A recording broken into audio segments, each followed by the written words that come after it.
Ang lakas ng mindfulness. Ang mindfulness at meditation ay makakatulong sa iyo na maging mas mulat sa iyong mga iniisip at nararamdaman na nagbibigay ng espasyo sa pagitan ng sitwasyon at reaksyon mo. Sa espasyong ito nakapaloob ang iyong kapangyarihan at kalayaan. Kapag sanay ang isip mong magmasid ng hindi agad nagre-react, mas nagkakaroon ka ng kontrol sa iyong emosyon at pananaw sa buhay. Palaguin ang growth mindset. Ang pagprotekta sa isip ay hindi lang tungkol sa pag-iwas sa negatibong impluensya, kundi pagsasanay din sa tamang pananaw. Tingnan ang mga hamon bilang pagkakataon para lumakas at matuto, hindi bilang banta sa iyong kaginhawaan. Tuwing nahaharap ka sa pagsubok, tanungin mo ang sarili, ano ang matututuhan ko dito? Paano ako lalakas mula rito?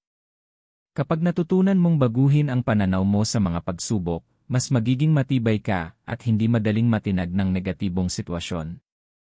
Ang kapangyarihan ng pagtuon sa makokontrol mo.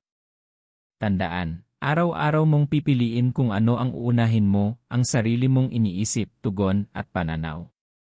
Iwasan ang pagiging biktima ng sitwasyon at simulang maging aktibong tagalikha ng sarili mong buhay. Sa patuloy na pagsasanay, mapapansin mong unti-unting nawawalan ng kapangyarihan ang mga panlabas na bagay sa iyong panloob na kapayapaan. Darating ang panahon na anuman ang mangyari sa paligid mo, mananatili kang kalmado, matibay, at may kontrol sa iyong sarili. Ang kontrol mo sa iyong reaksyon. Hindi natin makokontrol ang opinyon o kilos ng iba, pero kaya natin kontrolin kung paano tayo tutugon sa kanila. Ibig sabihin, kahit may taong matinding pumuna sa atin, tayo pa rin ang may kapangyarihang magdesisyon kung gaano kalaki ang magiging epekto nito sa atin. Sa panahon ngayon, nangangahulugan ito ng pagtanggap na bawat isa ay may sariling pananaw at paniniwala at hindi palaging pareho sa atin.